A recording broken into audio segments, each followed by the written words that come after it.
மதுரையிலேருந்து பெங்களூருக்கு ஃப்ரீ டின்னரோட ஒரு பஸ்ஸில் நீங்கள் ட்ராவல் பண்ணணும்னு நினச்சிங்கன்னா நம்ம இன்றைக்கி ட்ராவல் பண்ணுற இந்த ஜிங் பஸ் மேக்ஸை பற்றி சொல்கிறேன்.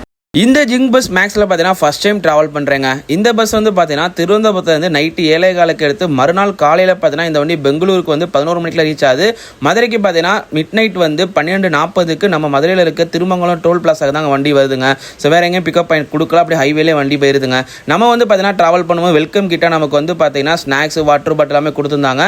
ஸோ இந்த வண்டியில் வந்து பார்த்தீங்கன்னா திருவனந்தபுரத்துலேருந்து நீங்கள் வந்து பெங்களூர் வரைக்கும் டிக்கெட் புக் பண்ணினா உங்களுக்கு நைட்டு டின்னர் ஃப்ரீயாகவும் மார்னிங் பிரேக்ஃபாஸ்ட்டும் ஃப்ரீயாக கொடுக்குறாங்க. அதே இது நீங்கள் மதுரையிலேருந்து ட்ராவல் பண்ணினா உங்களுக்கு வந்து மார்னிங் பிரேக்ஃபாஸ்ட் மட்டும் தான் ஃப்ரீயாக கொடுக்குறாங்க. மார்னிங் பிரேக்ஃபாஸ்ட் வந்து பார்த்தீங்கன்னா கிருஷ்ணகிரி கிட்ட இருக்க ஹோட்டல் சரவணபவன் நிப்பாட்டுறாங்க. அவ்வளோ சூப்பராக டேஸ்ட்டாக இருந்துச்சு சாப்பாடு. இந்த பஸ் தான் பார்த்தீங்கன்னா இந்தியாவுடைய லாங்கஸ்ட் 7 ஸ்டார் பஸ்ஸுங்க. நம்ம ட்ராவல் பண்ணோம்னா அப்படி இருக்கும். இந்த பஸ்ஸில் வால்வோ கம்பெனியோட SLX பேரில் இந்த பஸ்ஸை ஆப்ரேட் பண்ணுறாங்க. ஸோ நான் ட்ராவல் பண்ணோம் பார்த்தீங்கன்னா பெங்களூரில் இருக்க மெஜஸ்டிக்கில் நம்மளை ட்ராப் பண்ணிட்டாங்க.